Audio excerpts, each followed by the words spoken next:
ಯಾವತ್ತೂ ಅಷ್ಟೇ, ನೀವು ಅಳ್ತಿರುವಾಗ ನಿಮಗೆ ಮೋಸ ಮಾಡಿದವರು ಬೇರೆಯೊಬ್ಬರ ಜೊತೆ ನಗಾಡ್ಕೊಂಡು ಇರ್ತಾರಲ್ಲ, ಆ ಮೂಮೆಂಟ್ನ ಯಾವತ್ತೂ ಮರಿಬೇಡಿ. ಯಾಕೆ ಅಂತ ಹೇಳ್ತೀನಿ ಕೇಳಿ. ಈಗ ನಾವು ನಮ್ಮ ಮನೆಯಲ್ಲಿ ಒಂದು ನಾಯಿ ಸತ್ತೋದ್ರೂ ನಾವು ಅಳ್ತೀವಿ. ಅಟ್ಲೀಸ್ಟ್ ಒಂದು 15 ದಿನ ನಮಗೆ ಊಟ ಮಾಡೋಕ್ಕೂ ಮನ್ಸು ಬರಲ್ಲ. ಯಾಕೆಂದ್ರೆ ನಾವು ಇಷ್ಟು ಪ್ರೀತಿ ಮಾಡಿದ ನಾಯಿನ ಅದು ಹಿಂಗೆ ಸತ್ತೋಗ್ಬಿಡ್ತಲ್ಲ ಅಂತ.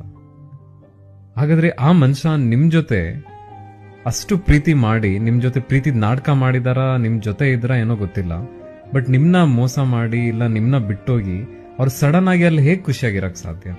ಅನ್ಕೊಳ್ಳೋಣ ಅವ್ರದ್ದೇನೋ ಇಶ್ಯೂ ಇತ್ತು, ಅವ್ರದ್ದೇನೋ ಸರ್ಕಮ್ಸ್ಟಾನ್ಸಸ್ ಇತ್ತು, ಅವ್ರೇನೋ ಪರಿಸ್ಥಿತಿಲಿ ಸಿಗಾಕೊಂಡಿದ್ರು, ಅದಕ್ಕೆ ಅವ್ರು ನಿಮ್ನ ಬಿಟ್ಟೋದ್ರು. ಬಟ್ ಅವ್ರು ಸಡನ್ ಆಗಿ ಅಷ್ಟು ಖುಷಿಯಾಗಿರ್ತಾರೆ ಅಂದ್ರೆ ಇದ್ರ ಅರ್ಥ ಏನು? ಅವ್ರಷ್ಟು ಬೇಗ ಮೂವ್ ಆನ್ ಆಗ್ಬಿಟ್ರ?